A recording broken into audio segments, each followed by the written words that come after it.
तो दोस्तों कुछ ही दिन पहले मैंने आपको बताया था वीडियो बनाकर कि भारतीय नौसेना के लिए जो 27 की संख्या में हम लोग विदेशी फाइटर खरीदने जा रहे हैं उसका समय नजदीक आ रहा है और इस साल को खत्म होने से पहले ही भारत की नेवी इस बात की घोषणा कर देगी कि किस प्रतियोगी को हमने विनर के तौर पर चुना है, जिसके लिए केवल 2 ही प्रतियोगी रखे गए हैं। अमेरिका का F-18 सुपर हॉर्नेट ब्लॉक 3 और साथ ही फ्रांस का रफाल एम।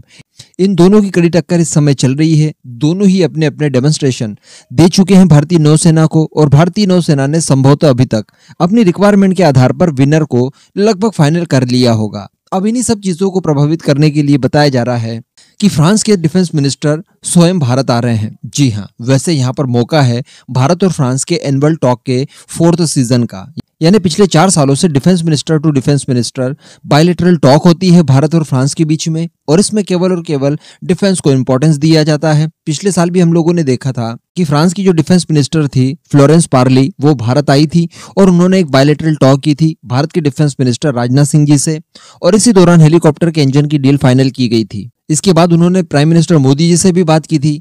अब इसी सीरीज को आगे बढ़ाते हुए भारत और फ्रांस 4th सीजन की टॉक करने जा रहे हैं। इसके लिए बताया जा रहा है कि फ्रांस अपने डिफेंस मिनिस्टर सेबेस्टियन लेकॉर्नो, ये नए डिफेंस मिनिस्टर वहां के चयन किए गए हैं, उन्हें भारत भेज रहे हैं और ये भारत आ रहे हैं। इनकी विजिट बताई जा रही है काफी खास होने वाली है। वो क्यों, आगे मैं आपको वीडियो में बताने वाला हूं, आप बस एंड तक बने रहिएगा। तो 26 से लेकर 28 नवंबर के बीच में फ्रांस के डिफेंस मिनिस्टर की भारत विजिट रहेगी।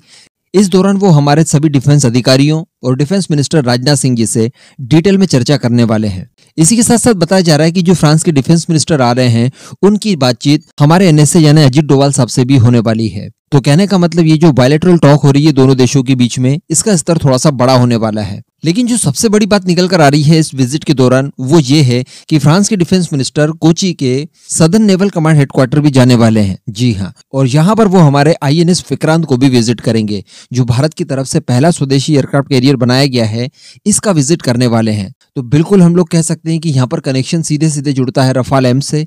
हम लोग INS विक्रांत के लिए ही रफाल एम और F-18 सुपर हॉर्नेट के बीच में कंपटीशन करवा रहे हैं। दोनों में से किसी एक फाइटर को यहाँ पर चुना जाएगा, जिसके लिए दोनों ही पक्ष अपनी अपनी तरफ से हामियां भर रहे हैं, भारत को अलग अलग सहूलतें दे रहे हैं। पहले फ्रांस की तरफ से खबर निकल कर आती है कि फ्रांस अपने इन रफाल के साथ भारतीय हथियारों का इंटीग्रेशन संभव कर पाएगा और भारत द्वारा बनाए गए किसी भी हथियार को इसमें इस्तेमाल किया जा सकेगा। ठीक इसी तरह की कंडीशन अमेरिका ने भी भारत के साथ मान ली थी। तो कहने का मतलब भारत की लगभग सभी शर्तों को ये दोनों देश मानने के लिए तैयार हैं। लेकिन दोस्तों यहाँ पर सबसे बड़ी समस्या जो आती है, जिसके ऊपर हम लोग कई बार डिस्कशन कर चुके हैं, वो है रफाल एम का साइज। क्योंकि रफाल एम के अंदर जो विंग्स हैं वो फोल्डेबल नहीं है, इस वजह से वो हमारे INS विक्रांत की लिफ्ट में फिट नहीं आएंगे, जबकि F-18 सुपर हॉर्नेट फिट आ सकते हैं क्योंकि वो फोल्डेबल विंग्स के साथ आता है। लेकिन आपको याद होगा कुछ महीनों पहले मैंने एक वीडियो बनाकर बताया था, उसमें फ्रांस की डसॉल्ट एविएशन जो कि रफाल का निर्माण करती है, उनकी तरफ से एक बयान आया था और उन्होंने ये कहा था कि ये जो प्रॉब्लम आ रही है लिफ्ट के अंदर रफाल एम के फिट न होने की, इसको लेकर कोई ना कोई इंतजाम हम लोग करवा देंगे और भारतीय नौसेना को किसी भी तरह की कोई दिक्कत नहीं आएगी अगर वो इस कंपटीशन में रफाल एम को प्रतियोगी चुनते हैं। तो मे बी कि यहाँ पर उस चीज को लेकर कोई ना कोई बातचीत दोनों देशों के रक्षा मंत्रियों के बीच में होने वाली है। लेकिन दोस्तों फिर भी आपने नोटिस किया होगा कि सबसे पहले उनकी तरफ से टारगेट किया जा रहा है भारतीय नेवी को। कहने का मतलब नेवी के मामले में वो थोड़ा सा ज्यादा इंटरेस्ट दिखा रहे हैं। इन सब का कारण है इंडो पैसिफिक। अभी कुछ ही समय पहले मैंने आपको एक खबर बताई थी कि फ्रांस की जो स्ट्रैटेजी होने वाली है अगले कुछ सालों तक, उसके लिए की पार्टनर के तौर पर भारत को चुना गया है।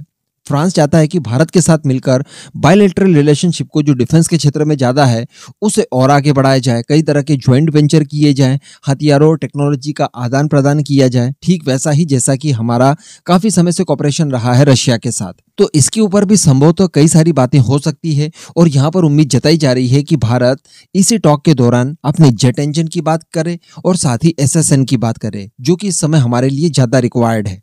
क्योंकि वैसे ही जेट इंजन की डील को लेकर काफी समय का डिले हो चुका है। इसमें और ज्यादा डिले आप सही चीज नहीं होगी, क्योंकि हम सभी जानते हैं कि 2025 में तो हमारा पहला एम का रोल आउट भी हो जाएगा और इसके बाद वैसे भी ज्यादा समय हमारे पास नहीं बचेगा। तो कहने का मतलब एमका मार्क टू जब तक नहीं आता उससे पहले ही हम लोग इंजन की डील करके उसे पूरी तरह से डेवलप करके टेस्ट वगैरह सारे कुछ कंप्लीट कर लें, ताकि जैसे ही एमका मार्क 1 का पहला प्रोटोटाइप रोल आउट होता है तो वो उसी इंजन के साथ आए जो कि हमने किसी विदेशी पार्टनर के साथ डेवलप किया है।